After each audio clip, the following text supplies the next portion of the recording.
이전은 한 이 정도 볼륨이었다고 생각하면은 거의 이만큼 정도가 이제 확연하게 볼륨이 올라간 걸 보실 수가 있고, 성형외과 전문의가 이 수술을 할 때 유리한 점이 뭐냐면은 이제 안녕하세요. 성형외과 전문의 김재인 원장입니다. 오늘은 가슴 지방 이식에 대해서 리뷰를 한번 해보겠습니다.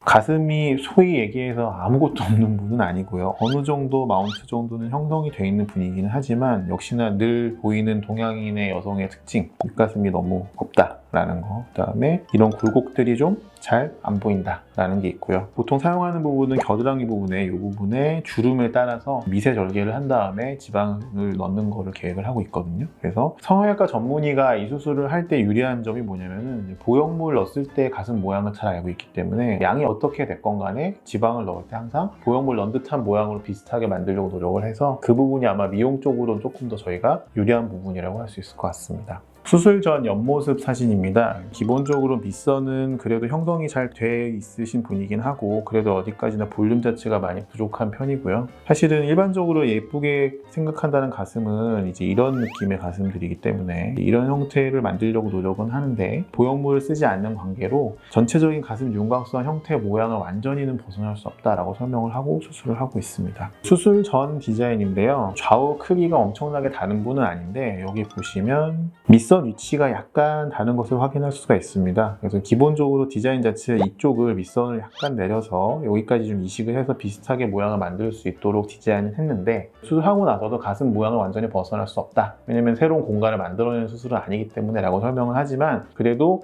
수술 전에 이렇게 밑선 위치라든가 가슴 형태를 체크를 해서 가능한 한 그 순간에라도 최대한 비슷하게 만들어 놓으면 수술 후에도 완전히 똑같을 순 없지만 전보다는 많이 교정되는 경우가 많기 때문에 가능한 한 수술 전 디자인을 통해서 환자분한테 좌우를 이런 식으로 맞추겠다라고 설명을 하고 있고요. 골반 같은 경우에 사실 따로 체크를 하는 이유는 이제 이 부분에는 지방을 안 넣습니다 라고 환자분한테 확실하게 말씀을 드리기 위해서도 있고 전체적인 가슴 영역을 미리 표시를 해놓고 들어가야 수술하고 나서 보형물을 넣은 듯한 그런 예쁜 모양의 가슴 만들 수가 있기 때문에 미리 표시를 하고 들어가고 있습니다. 허벅지에서 지방 채취를 했고 보통 저희가 허벅지 앞뒤를 다 뽑는다라고 설명을 드리곤 하지만 사실 뽑는 부위가 정해져 있긴 하거든요. 일반적으로 가장 많이 뽑는 부분은 이 안쪽, 바깥쪽, 무릎 안쪽, 그리고 앞부분 이렇게 되고 일단은 골반에서 허벅지 이어지는 이 라인 자체가 무너지지 않도록 주의를 해야 되고 이 모양 그대로 줄이는 거 사실을 목표로 해서 흡입을 진행을 하는 게 저는 맞다고 생각을 하고 있습니다.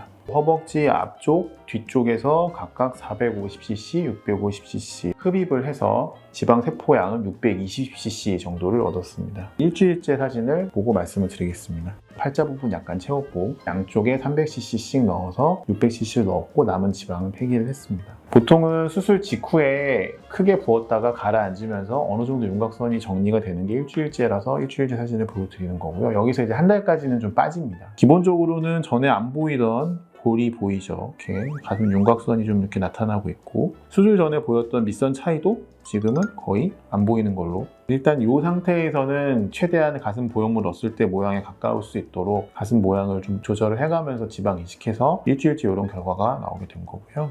옆모습을 보시게 되면 수술 이전하고는 다르게 확연하게 볼륨이 좋아진 거를 볼 수가 있습니다. 이전은 한 이 정도 볼륨이었다고 생각하면은 거의 이만큼 정도가 이제 확연하게 볼륨이 올라간 걸 보실 수가 있고 특히 많이들 호소하시는 윗가슴 부분이 예쁘게 채워져 있는 거를 확인을 할 수가 있습니다. 일단은 이런 모양으로 이식을 해놓고 이게 이제 얼마나 생착되냐를 보통 3개월까지 경과를 봐야 되는데 일단 이게 워낙 개인 편차가 크기 때문에 그거에 대해서는 분명히 알고 진행하셔야 되는 수술이긴 합니다. 오늘은 가슴 지방 이식에 대해서 리뷰를 한번 해봤는데요. 일단은 뭐 결과가 막 이렇게 어마어마해 라고 설명을 드리려고 한 리뷰는 아니고요. 이런 형태의 모양으로 만들어 놓는다 라고 설명을 드리기 위해서 한 리뷰였고요. 아까 말씀드렸지만 일단 이 수술은 가슴 보형물 수술에 비해서는 한계가 굉장히 많은 수술이긴 합니다. 그럼 이걸 왜 하느냐? 아까 처음 말씀드렸던 너무 거실 필요 없고 촉감이 제일 중요하고 체형도 교정하고 싶고 보형물 못 넣겠고 이런 분들에 있어서는 현재까지는 가장 좋은 옵션 중에 하나이기 때문에 내가 그런 케이스에 해당이 된다 라고 생각하시는 경우 그 다음에 또 많은 분들이 나는 체형 교정을 하고 싶은데 이왕 나온 지방을 가슴에 라고 생각하시는 분들도 상당히 많으시거든요. 이런 분들에 한해서는 굉장히 좋은 수술 대안이 되기 때문에 수술 원하시면 상담받고 계획하셔도 좋을 것 같습니다. 근데 한 가지 분명하게 알아두셔야 될 거는 가슴 모양 크기는 지방 이식으로는 다 되진 않거든요. 그래서 항상